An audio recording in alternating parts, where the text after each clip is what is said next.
Good morning, friends. Myself Kedar Badeka, and today I am taking your lecture of operation research. In the previous series of the lecture, we tried to understand about the basic methods of the game theories, and in the previous series of lecture, we tried to understand about the algebraic methods and arithmetic methods for the two-player sum of the games, where the two players are playing the games and they are taking the strategy against to each other. Now, so in the first lecture we tried to understand about the saddle point method, then the dominance rules method, then the arithmetic methods, then the algebraic methods, and today in this lecture we try to understand the fifth method of this game theory chapter, which is the graphical methods, right? So when the graphical method which is applicables, so we try to start the discussions on the graphical method. So the graphical method is applicable only those games which is having the two players, यानी ये जो games है, इस तरह की games यानी graphical methods है, वो तभी हम लोग यूज़ कर सकते हैं जब गेम जो है वो दो प्लेयर के बीच ही खेला जा रहा है, right? And out of that the one player has only two strategy. उसमें से जो एक प्लेयर है उसके पास सिर्फ दो स्ट्रेटजी ही है फॉर टू, यानी दो जो है वो फिक्स हो गई एक के लिए, इनटू एन गेम, राइट? और दूसरे के पास कितनी, तो कि एन नंबर ऑफ जो है वो स्ट्रेटजीज हो सकती है, can be mathematically written as, तो player A which has the two strategy which is A and B, sorry, A1 and A2, and the player B which has A n number of the strategies, so which is the B1, B2 and rest to B rest to n. So we assumes that the game does not have the saddle point. यहाँ पे हम लोग assume कर लेंगे कि इस game के लिए, इस गेम के अंदर saddle point नहीं है, right? Suppose the P is the probability of selecting the A1 strategy of the player A. यहाँ पे P जो है वो probability है किसके लिए, तो कि आपके A1 strategy के लिए, जो आपका प्लेयर A है उसकी strategy के लिए. Then expecting payoff for the A. अब उसके लिए जो expecting payoff रहता है for A which is according to the pure strategies and can be written as, so अब उसको कैसे लिख सकते हैं, तो यहाँ पे आप जो है वो इस तरीके से इसको एक्सपेक्टेड पे ऑफ का टेबल बना सकते हैं, जिस which is the B dash pure strategy which is the B1 B2 raise to B raise to n, and the expected payoff which is the A11 into P plus A21 into 1 minus P. इस तरीके से आप उसके पे of matrix को जो है वो फॉर्म कर सकते हैं. और ओरिजिनल आपके पास क्या होगा कि वहाँ पे आपको नंबर्स होगा, तो फिर कैलकुलेशंस जो है वो आपका ईजी बन जाएगा. सो इतना तक जो है वो आपको समझ में आ गया होगा. अब आपको इससे आगे जो है वो क्या करना है, इसके आगे जब जाएंगे तब इसका based on that the P can be find out, and hence अब आप इसको कैलकुलेशंस करेंगे तो आपको पी मिल जाएगा, right? And the strategy can be find out. और उसके बाद इसका जैसे सिंप्लीफिकेशंस होगा तो आपका उसका स्ट्रेटजी फाइंड आउट हो जाएगा. Now from the graph criteria, अब उसको क्या करना है, जो भी आपको डेटा मिल रहा है उसको आपको ग्राफ के अंदर एक आपका वर्टिकल कॉलम रहेगा which is the A1 strategy which is the P is equal to 0, जब P इज इक्वल टू 0 था. अब एक आपका हो जाएगा A2 where the P is equal to 1, जब P जो है वो 1 है, right? So player A, which is the maximum criteria, is to be considered when the A choose the A1 choose its probability is 1 and probability of choosing A2 which is the 0, जो A2 के लिए जो probability रहेगी वो 0 हो जाएगी, right? So A2 which is the P is equal to 0, उसके लिए हमें चूज़ करना है, और A1 which is the P is equal to 1 है उसके लिए हमें चूज़ करना है. In graphical method the strategies are represented by the vertical line. इसके लिए जो है वो हमने कैसे उसको रिप्रेजेंट किया, वर्टिकल लाइन से, which is showing the value of the strategies and probability is shown by horizontal line. उसकी प्रोबेबिलिटी जो है वो कैसे, जैसे ये हॉरिजॉन्टल लाइन है, एक लाइन को दूसरे लाइन के साथ जो क्रॉस किया है वैसे जो है वो प्रोबेबिलिटी दिखाई जाती है। Joining the two vertical lines, right, उसको दो वर्टिकल लाइन के साथ हॉरिजॉन्टल लाइन से ज्वाइन किया जाता है। A number is allotted to each line which is corresponding to the B strategy. The lowest boundary of this line which is give the lines and gives the minimum expected payoff to A as a function of P. Since A is minimizing player, A जो है वो क्या है तो कि basically वो जो है वो मैक्सिमाइजिंग प्लेयर है, and the highest on the lower boundary, वो जो है उसको क्या करना है, उसका अगर हाइएस्ट का हमें लोएस्ट पॉइंट उसको फाउंड करना है, then the gives the maximum expected payoff A, hence the optimum value is P. The important of the maximin is that it is the highest level at which the B can be hold is winning. Similarly, it is the level at which A can hold B to minimize the losses.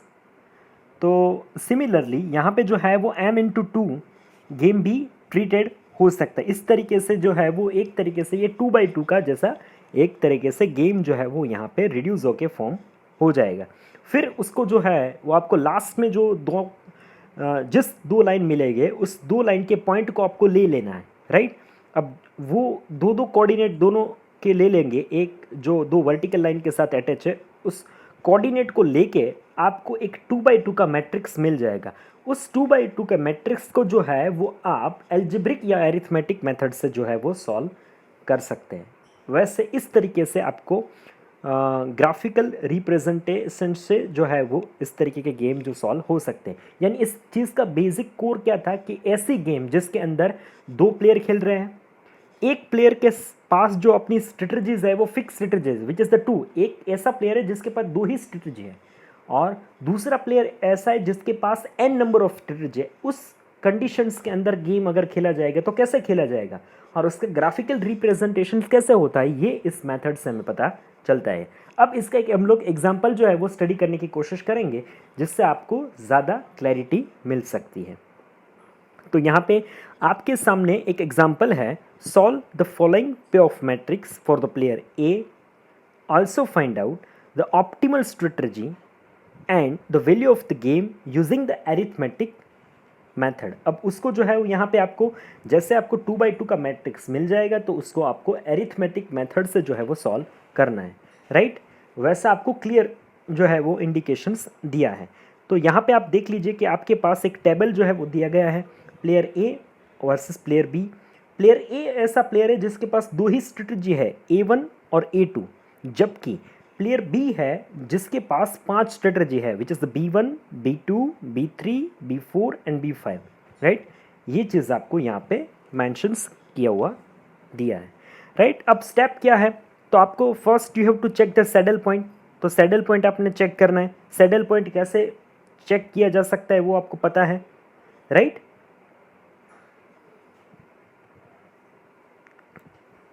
यानी आपको ये चीज़ ज़्यादा clear होना चाहिए कि हम लोग क्या करते थे सैडल पॉइंट के अंदर, row minimum column maximum, row minimum का maximum column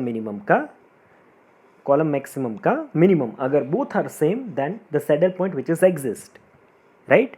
now the step number 2 which is now the consider the probability of the player A का जो प्रोबेबिलिटी है to select the A1 strategy which is P. यानी A1 वाला जो रो है उसके सामने आपको क्या लिखना है, P लिखना है.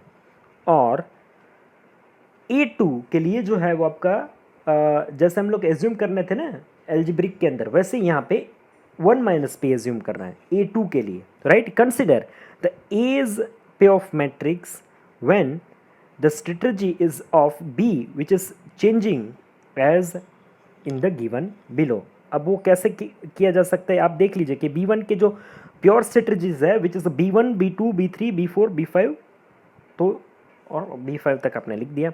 अब आपको कैलकुलेशन, अब यहाँ पे आपको इसका मल्टीप्लिकेशंस करना है, 4 into P, right, plus 2 into 1 minus P.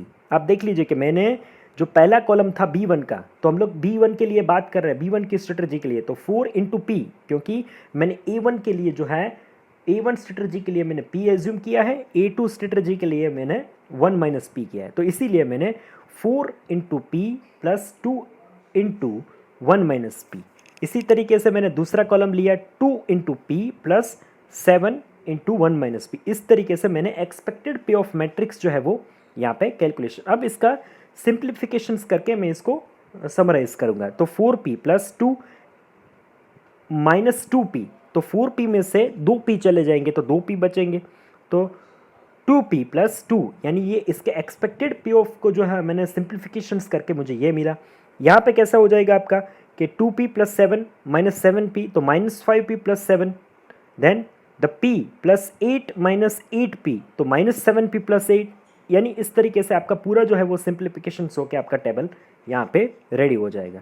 अब आपको क्या करना है कि एक जगह पे p की वैल्यू को 1 लिखना है, राइट। आपको जो एक्सपेक्टेड पे ऑफ मिला है ना, राइट, जैसे आपको देख लीजिए यहाँ पे आपको क्या एक्सपेक्टेड मिला है, तो ये पूरा आपका कॉलम बन रहा है ना, 2p plus 2 minus 5p plus 7 minus 7p plus 8, जो आपको मिला है उसमें से एक बार आपको क्या करना है कि p की वैल्यू में 0 लिखना है, और एक बार आपको क्या करना है p की वैल्यू में 1 लिखना है, राइट। आया समझ में? तो ये तो इजी हो गया यहाँ पे। तो यहाँ पे देख लीजिए कि मेरे एक्सपेक्टेड पे ऑफ लिख रहा है। अब मुझे क्या करना है, मैंने एक्सपेक्टेड के वैल्यू में p की वैल्यू के अंदर मैंने 0 लिखा, तो 0 जब लिखूँगा तो मेरा जब 0 में लिखूँगा, आप देख लीजिए कि 2 इंटू 0 यानी 0 हो गया, प्लस 2 यानी p जब मिलूँगा तो मुझे एक्सपेक्टेड पे ऑफ के अगर p जब मैं लिख रहा हूँ तो मुझे क्या मिल रहा है 2, और मुझे 1 रख रहा हूँ तो मुझे मिलेगा 4, माइनस अगर मैं माइनस 5p की जगह मैं 0 लिखूँगा तो वो तो 0 ही हो जाएगा, प्लस मेरा 7 हो जाएगा। फिर जब 1 लिखूँगा मेरा तो मुझे 2 मिल जाएगी। इसी तरीके से मैंने क्या किया कि सारे के value p is equal to 0 and p is equal to 1 जब वैल्यू मिले तब मुझे ये दो कोऑर्डिनेट्स मिले हैं। अब जो ये कोऑर्डिनेट्स मिले हैं वो कोऑर्डिनेट को मुझे क्या करना है, तो वो कोऑर्डिनेट को मुझे ग्राफिकल रिप्रेजेंटेशंस में कन्वर्ट करना है। अब आपका A1 और A2, राइट, आप सोचिए, मैंने आपको पहले इसके थियरी पोर्शंस में बताया था कि आपका जो A1 है वो क्या रहेगा, A1 लाइन जो रहेगी वर्टिकल लाइन, उसमें आपको p इज इक्वल टू 1 लिखना है, और A2 लाइन जो है वो आपका क्या रहेगा, जो वैल्यू आपको उसमें क्या कौन से कोऑर्डिनेट्स लेने हैं आपको, जब जो आपको p इज इक्वल टू 0 के हिसाब से मिले, तो आप उसको दो कोऑर्डिनेट्स से मिलाने की कोशिश करिए। तो यहाँ पे मेरे जो पास जो है वो ग्राफिकल रिप्रेजेंटेशंस मुझे मिल रहा है। तो आपको किसके लिए जो है वो आपको स्ट्रेटजी फाइंड आउट करनी थी, तो कि आपको करना है जो है वो बी के लिए, राइट, आप जो है वो बी के लिए जो है वो फाइंड आउट कर रहे थे। तो बी जो है वो बेसिकली उसका ऑब्जेक्टिव क्या है, तो बेसिकली जो उसका ऑब्जेक्टिव है, तो किसी भी तरीके से जो है वो उसको वो क्या करना चाहता है, तो किसी भी तरीके से प्रॉफिट को मैक्सिमाइज करना यानी सॉरी मिनिमाइजिंग प्लेयर है, बी जो है वो मिनिमाइजिंग प्लेयर है, तो वो क्या करना चाहेगा, तो उसका जो प्रिंसिपल रहेगा वो क्या रहेगा, तो वो किसी भी तरीके से जो है जो अपना लॉस जा रहा है वो लॉस को किसी न किसी से कम लॉस कितना हो सकता है वो दिखाने की कोशिश करेगा। जो ए जो है वो मैक्सिमाइजिंग प्लेयर रहेगा, तो वो मैक्सिमम प्रॉफिट कितना हो सकता है वो दिखाने की कोशिश करेंगे।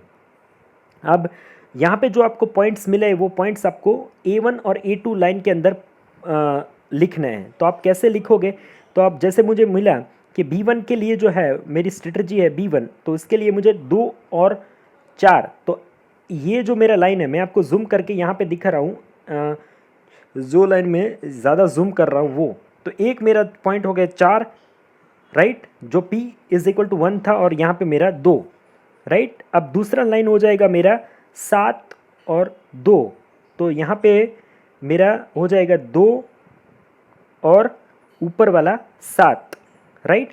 इस तरीके से मैंने सारे लाइंस को जो है वो जॉइंट्स कर दिए। अब जो आपको लोवेस्ट मिनिमम रीजन आपको मिल रहा है, आप देख लीजिए कि नीचे एक लाइन जो है वो मैक्सिमम पॉइंट जो है ना, मैक्सिमम पॉइंट जहाँ पे वो लिखा है मिनिमम का मैक्सिमम, राइट, मिनिमम का मैक्स, मिनी मैक्स, इसका प्रिंसिपल क्या है, मिनी मैक्स, मिनिमम का मैक्सिमम। तो आप यहाँ पे जो मैक्सी पॉइंट लिखा है ना, मैक्सिमम पॉइंट, तो उसके नीचे, उसके ऊपर एक लाइन किया गया है, राइट। आपको जो भी नीचे वाला एरिया आपको मिल रहा है, right, minimize maximin, maximize the minimum profit, आपको जो मिनिमम प्रॉफिट हो रहा है उसको कैसे मैक्सिमाइज कर सकते हैं, ये पॉइंट। तो यहाँ पे जो आप देख लीजिए कि दो मुझे इंटरसेक्टिंग पॉइंट मिल रहा है, ये जो पूरा लाइन किया हुआ है ना, एक जो है वो मुझे लेफ्ट हैंड साइड के ऊपर पॉइंट मिल रहा है, एक जो है वो आपको अभी वो जो मार्क किया हुआ पॉइंट है ना, वो आपको मिल रहा है थोड़ा राइट हैंड साइड। तो जो राइट हैंड साइड वाला पॉइंट है which is quite upper then the left hand side वाला इंटरसेक्टिंग पॉइंट, जो लेफ्ट वाला पॉइंट है थोड़ा सा इसके नीचे है, right, compare to right hand side वाला जो अभी ब्लैक डॉट से मार्क किया गया है ना, वो पॉइंट। तो वो जो लाइन इंटरसेक्टिंग मिल रहा है वो हमें क्या मिल रहा है, यानी आप नीचे के मुझे दो इंटरसेक्टिंग, जैसे यहाँ पे मुझे एक मैं अगर एक एरिया मार्क करूँ मेरा ग्राफिकल रीजन का, तो यहाँ पे उस एरिया के अंदर मुझे दो इंटरसेक्टिंग पॉइंट मिल रहे थे। तो उस जैसे 3 भी मिल सकते हैं, 4 भी मिल सकते हैं, तो उसमें से आपको क्या करना है, तो आपका प्रिंसिपल ये कहता है कि मैक्सिमीन, यहाँ पे आपका maximize to minimum profit, maximum कितना प्रॉफिट मिल रहा है ये आपको यहाँ पे देखने की कोशिश कर रहे हैं। तो मैक्सिमम जो है वो आपका सबसे हाईएस्ट वाला नीचे से जो इंटरसेक्टिंग ऊंचा जो पॉइंट रहेगा वो आपको राइट इंडिकेशंस देगा। तो उस लाइन, वो जो पॉइंट है वो किस दो लाइन को इंटरसेक्टिंग कर रही है, तो आप यहाँ पे देखने की कोशिश करिएगा। तो एक लाइन है मेरा 2 और 4 वाला, और दूसरा मेरा लाइन जो है वो 1 और 8 वाला। तो 4 और 1, 2 और 8, राइट, इस तरीके से मुझे ये आपको यहाँ पे उसको डायरेक्टली कहाँ से लेना है, जो आपका पहला वाला टेबल था 4 1 2 8, यानी B1 और B3, यहाँ पे देख लीजिए आप 4 2 1 8, राइट, वो इंटरसेक्टिंग पॉइंट मुझे मिले हैं, तो मैं यहाँ से उसको ले लूँगा। अब जैसे ही मैं ले लूँगा तो मुझे क्या मिला है कि 2/2 का मैट्रिक्स मिल गया। अब 2/2 मैट्रिक्स को जो है मुझे क्या करना है, तो 2/2 का मैट्रिक्स जब मुझे मिल जाएगा तो उसको मुझे एरिथमेटिक मेथड से जो है वो सॉल्व करना है। तो यहाँ जो है मैंने प्रोबेबिलिटी लेके जो है वो एरिथमेटिक मेथड से जो है इसको सॉल्व करने की कोशिश की है।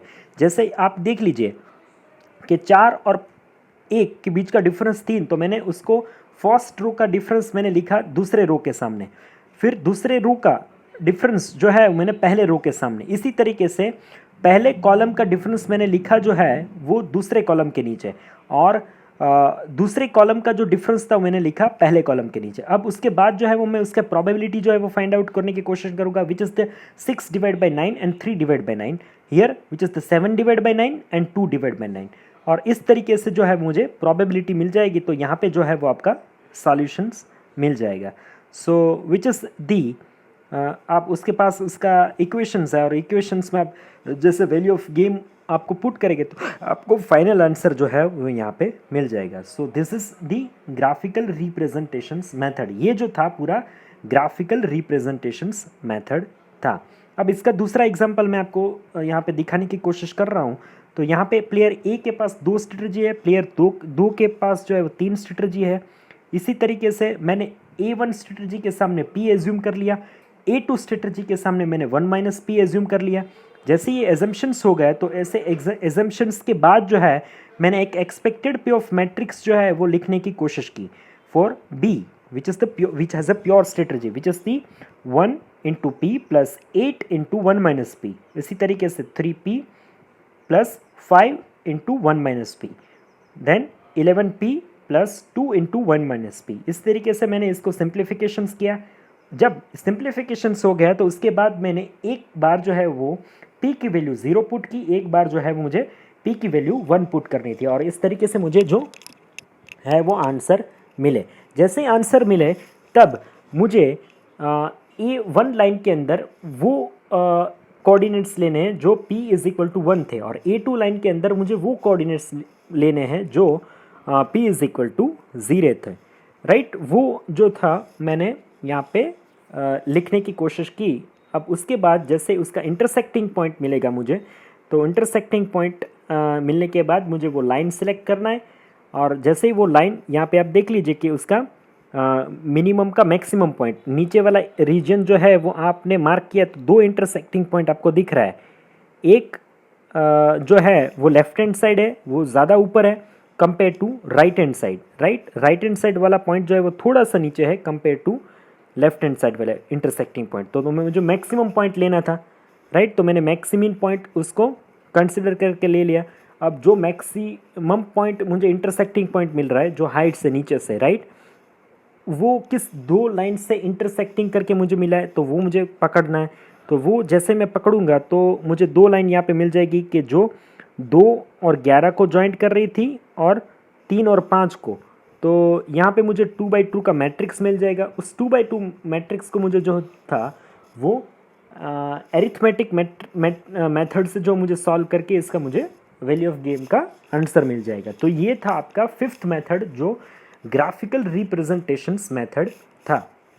ये यहाँ पे ख़त्म हो रहा है, राइट। अब नेक्स्ट मेथड जो है which is the linear programming method.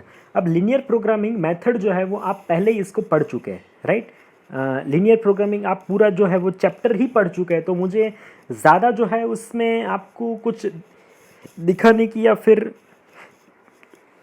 बताने की ज़्यादा ज़रूरत मुझे यहाँ पे नहीं लग रही है। फिर भी मैं आपको ऊपर ऊपर से ये पूरा प्रोसेस जो है वो आपको समझा दूंगा। फिर भी अगर किसी को डिफ़िकल्टीज हो तो फिर आप मुझे बाद में पूछ सकते हैं। पर यहाँ पे मैं सिर्फ, क्योंकि लीनियर प्रोग्रामिंग ऐसा पूरा चैप्टर हमने 1 महीने तक पढ़ा है, यानी कैसे टेबल फॉर्म करना है, कैसे कंस्ट्रेंट को फॉर्म करना है, कैसे ऑब्जेक्टिव फंक्शंस को हमें फॉर्म्स करना है, ये चीज़ अब आपको पता होनी चाहिए, राइट। तो मैं ये मान के चल रहा हूँ कि ये बेसिक नॉलेज आपके पास है, उस हिसाब से मैं आपको ये मेथड की जो है वो बताने की कोशिश करूँगा।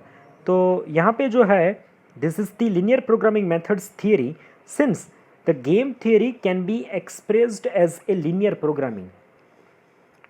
जो है वो लीनियर प्रोग्रामिंग के फॉर्म पे हमें एक्सप्रेस की है।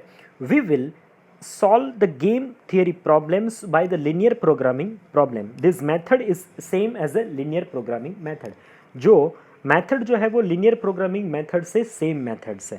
So let's x1, x2, x3 and y1, y2, y3 is to be the probabilities with which the A and B is select their pure strategies.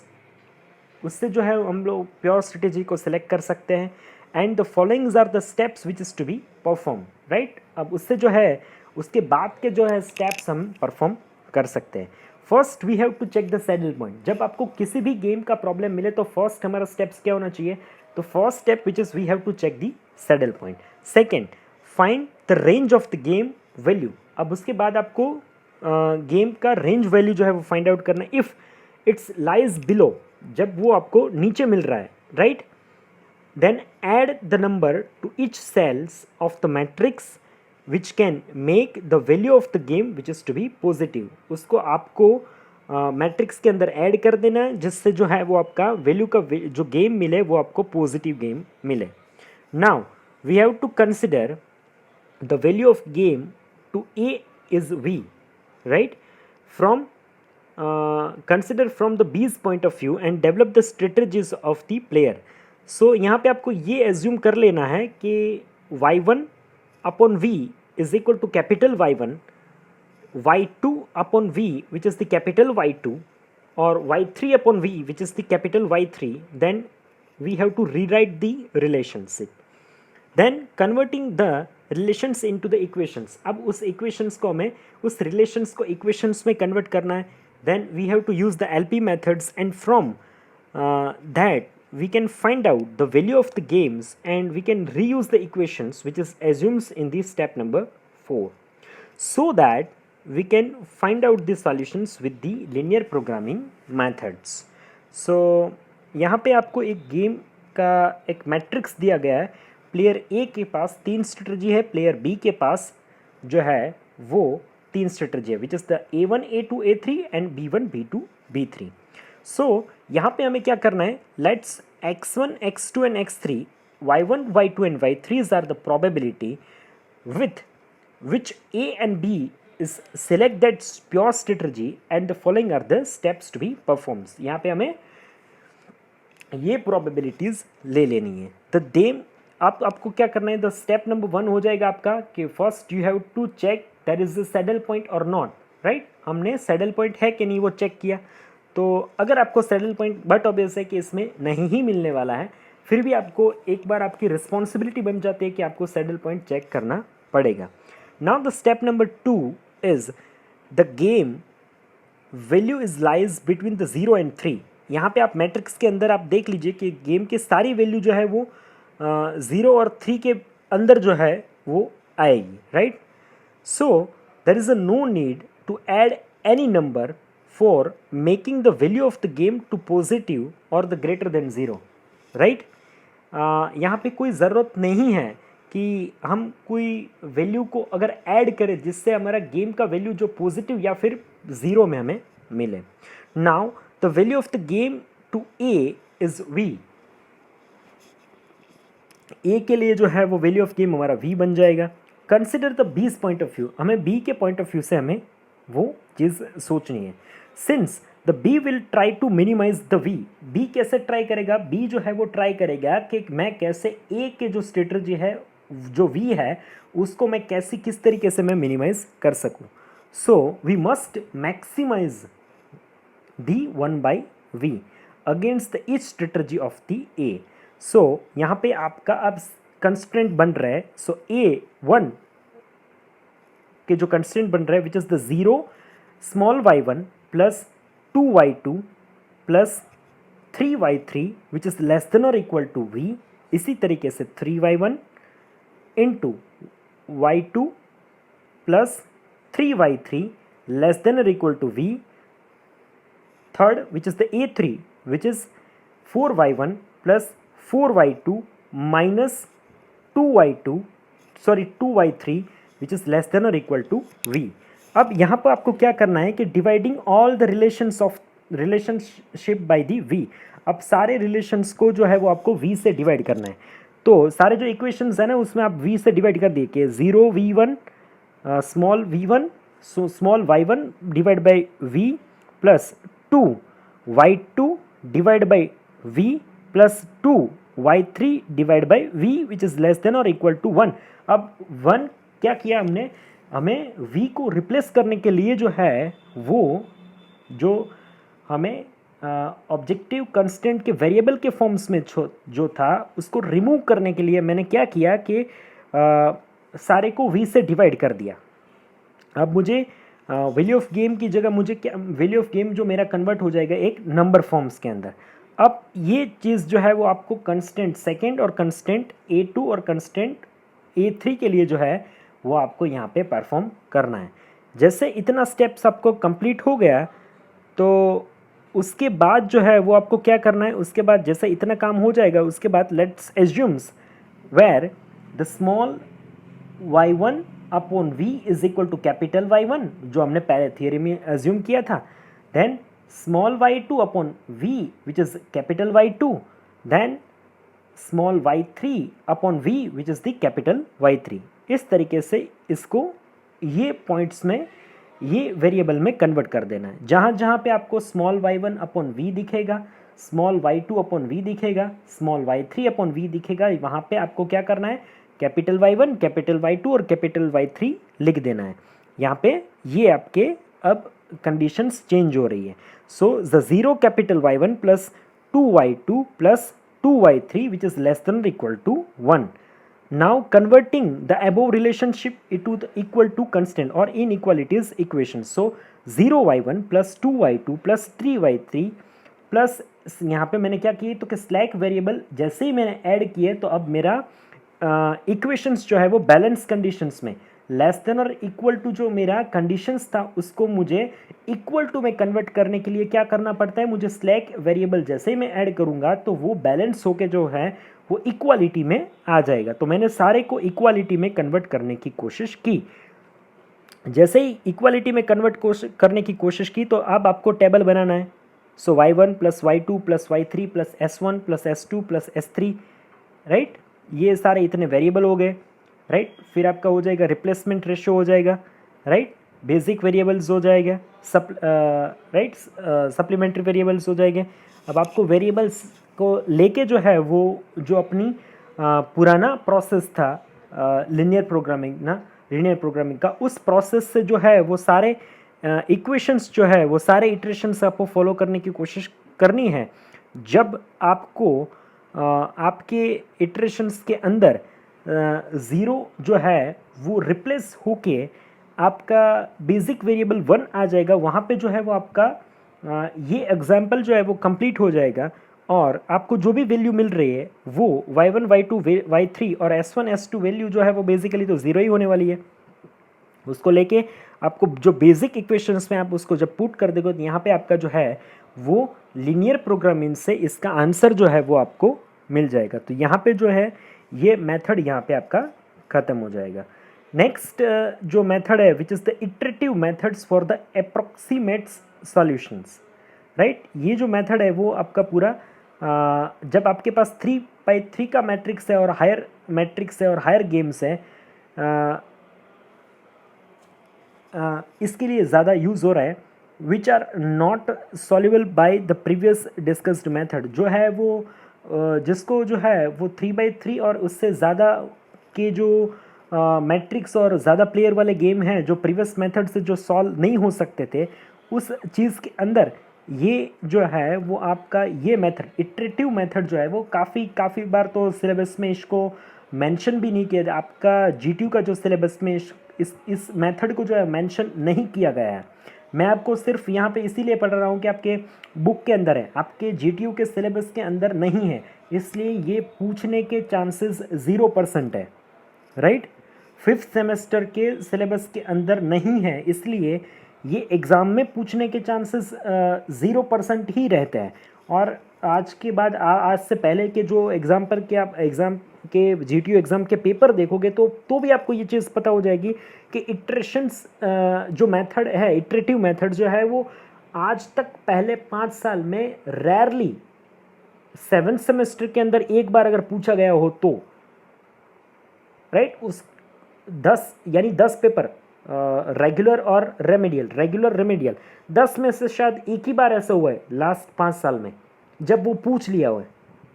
और पूछते तो भी 4 मार्क में पूछते हैं, इतना कुछ बड़ा तो नहीं पे, फिर भी हमारी ये ड्यूटी बन जाती है कि हमें ये प्रोसेस जो है वो सीख के जाना चाहिए। तो ये जो है वो पूरा स्टेप्स है इसके, तो इसको स्टेप्स को जो है वो आपको फॉलो करना है। मैं आपको एग्जांपल के साथ ही बताऊंगा क्योंकि ये थियरी पार्ट्स जो है वो आई थिंक इतना आपको डेप्थ में समझ में नहीं आएगा। मैं एग्जांपल के साथ आपको समझाने की कोशिश करूंगा, तो फिर आपको ये जो है वो मेथड ज़्यादा तरीके से आपको समझ में आ सकती है, राइट।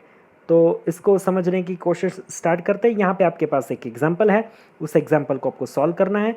तो फर्स्ट स्टेप इसका सॉल्यूशंस के अंदर क्या है कि player A versus player B के पास आपका पास प्लेयर ए के पास 3 स्ट्रेटजी है, प्लेयर बी के पास 3 स्ट्रेटजी है। दोनों जो है वो A1 A2 A3 और B1 B2 B3 स्ट्रेटजीज है।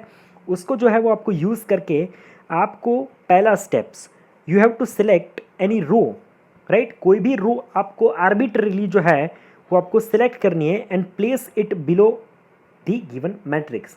किसी भी रो को आप सिलेक्ट कर दिए और उस मैट्रिक्स के नीचे लिख दीजिए, right. Here the first row is selected as a R1। यहाँ पे एक जो पहला रो जो है वो R1 के तौर पे यहाँ पे सिलेक्ट हो चुका है। तो यहाँ पे आप देख लीजिए, मैंने यहाँ पे ये पूरा मैट्रिक्स लिख दिया है, राइट। उस मैट्रिक्स में से मुझे एक रो सिलेक्ट करना था, तो मैंने क्या किया, तो एक रो मुझे सिलेक्ट R1 जो किया था वो मैंने मैट्रिक्स के नीचे लिख दिया 2 0 1। यहाँ पे आप देख सकते हैं कि मैंने जो पहला रो R1 सिलेक्ट किया था वो मैंने यहाँ पे लिख दिया है। अब स्टेप 2 मेरा क्या है, select the smallest number of that रो।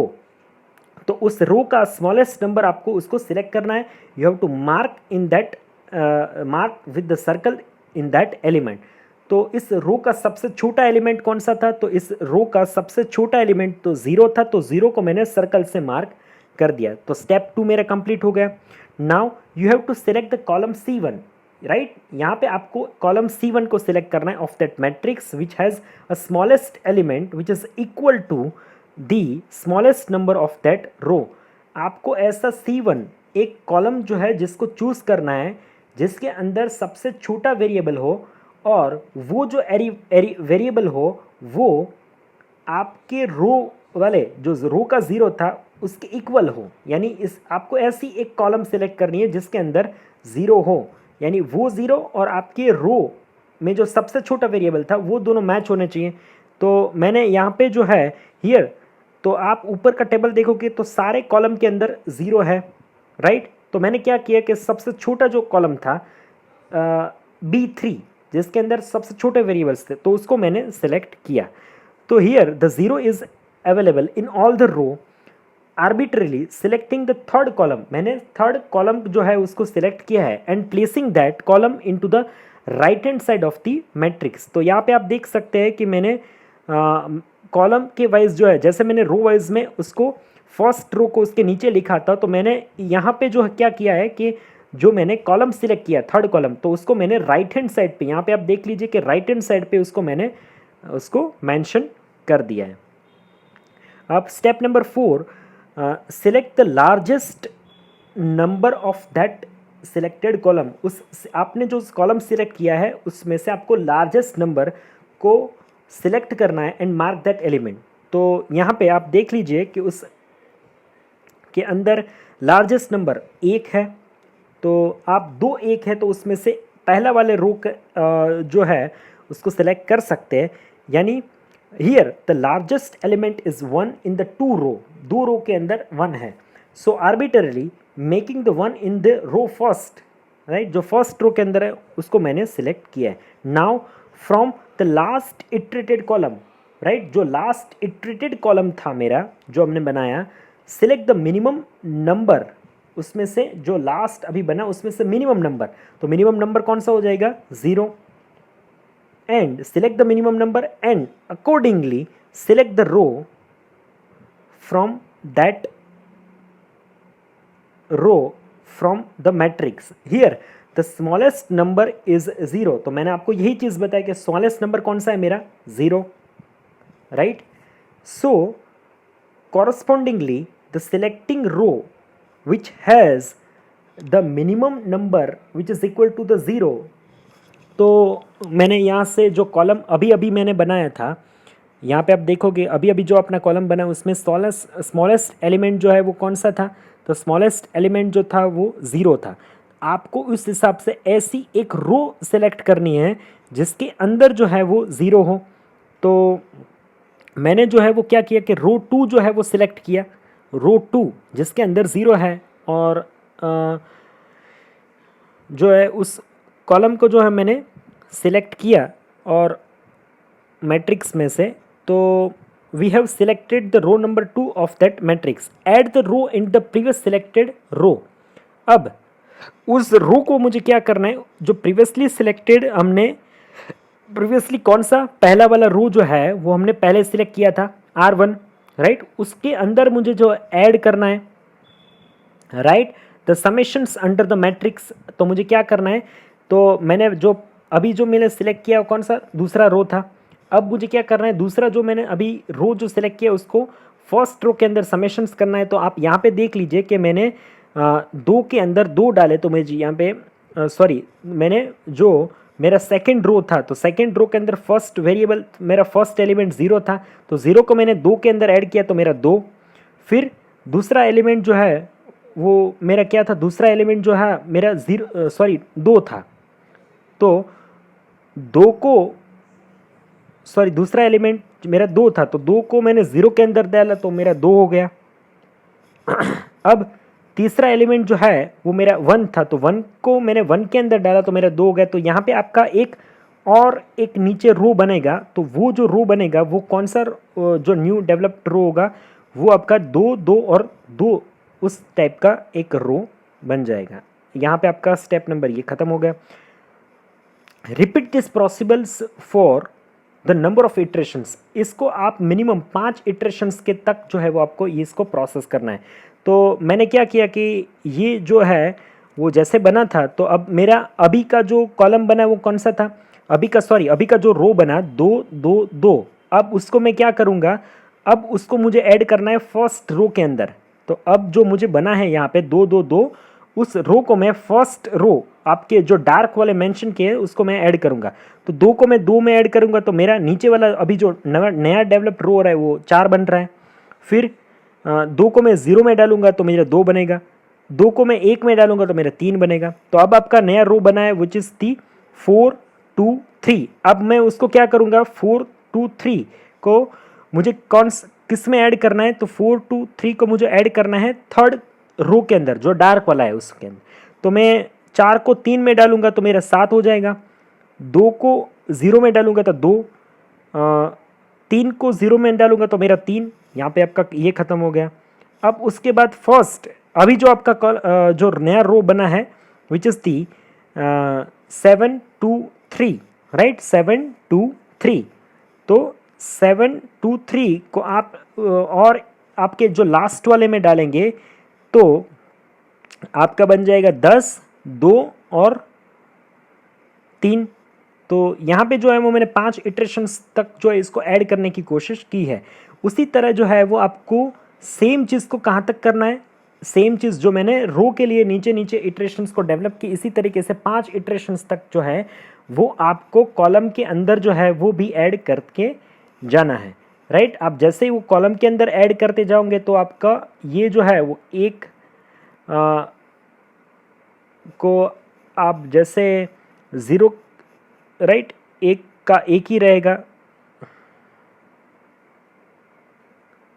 0 के अंदर डालोगे तो 1 हो जाएगा, 2 और 3 का 3 हो जाएगा, 0 का 0 हो जाएगा। इस तरीके से आपके कॉलम भी जो है वो 5 इटरेशंस तक आपको एक्सटेंड करते जाना है। जब 5 इटरेशंस तक एक्सटेंड हो गए, राइट, तब यहाँ पे जो है the upper value of the game which is the highest number in the last iterated column, जो आपका लास्ट इटरेटेड कॉलम था उसका हाईएस्ट नंबर जो है वो कौन सा रहेगा, तो क्या 6, right. The number of iteration which is the 5, तो 6/5 हो गया। Now the lowest value of the game which is the highest number in the last iterated row, जो लास्ट इटरेटेड रो था उसका सबसे छोटा एलिमेंट था वो कौन सा था, 10 2 और 3, तो 2 हो गया अपना। इटरेशन कहाँ तक की हमने, 5 तक, तो ये यहाँ तक जो है वो आपका कंप्लीट हो जाए। Here the lowest number of the last iterated column which is the 2/5 which is the 0.4. So the value of the game which is between the 0.4 and the maximum which is the 1.2. So the 0.1 0.4 which is less than or equal to v, जो value of game रहेगा वो आपका 0.4 तक रहेगा minimum के अंदर, और maximum जो है वो कहाँ तक जो जा सकता है विच इज़ दी 1.2 तक। तो ये जो है वो इटरेटिव मेथड से किया गया हुआ सॉल्यूशंस था। तो यहाँ पे जो है वो आपका इटरेटिव मेथड जो है वो ख़त्म हो रहा है। इसके साथ आपका गेम थ्योरी, ये इसको मैं ज़्यादा वेटेज इसलिए नहीं दे रहा हूँ क्योंकि नॉर्मली आपको डोमिनेंस रूल्स पूछा जाता है, एल्जेब्रिक मेथड पूछा जाता है, एरिथमेटिक मेथड पूछा जाता है, सैडल पॉइंट मेथड पूछा जाता है, गेम के जो है वो डेफिनेशंस जो है गेम थ्योरी के जो है वो पूछे जाते हैं। इटरेटिव मेथड कभी कभी जो है वो कभी ही पूछा गया है, तो इसको मैं ज़्यादा वेटेज नहीं दे रहा, फिर भी आपको मैंने यहाँ पे समझाने की कोशिश की थी, किया है। आप खुद से एक बार इसको देखने की कोशिश करिएगा, आपको ज़रूर समझ में आ जाएगा। फिर भी यहाँ पे आपको कोई भी चीज़ समझ में नहीं आ रही है तो आप मुझे डेफिनेटली पूछ सकते हैं। इसके साथ जो है वो आपका यहाँ पे गेम थ्योरी का चैप्टर जो है वो आपके 6 मेथड के साथ यहाँ पे कंप्लीट हो जाता है। नेक्स्ट लेक्चर के अंदर हम लोग जो है नया chapter which is the queuing theory उसको स्टार्ट करेंगे। So this is all about the today's lecture. Please write your enrolment number after watching this video in the comment section. So this is all about the today's lecture. Thank you so much for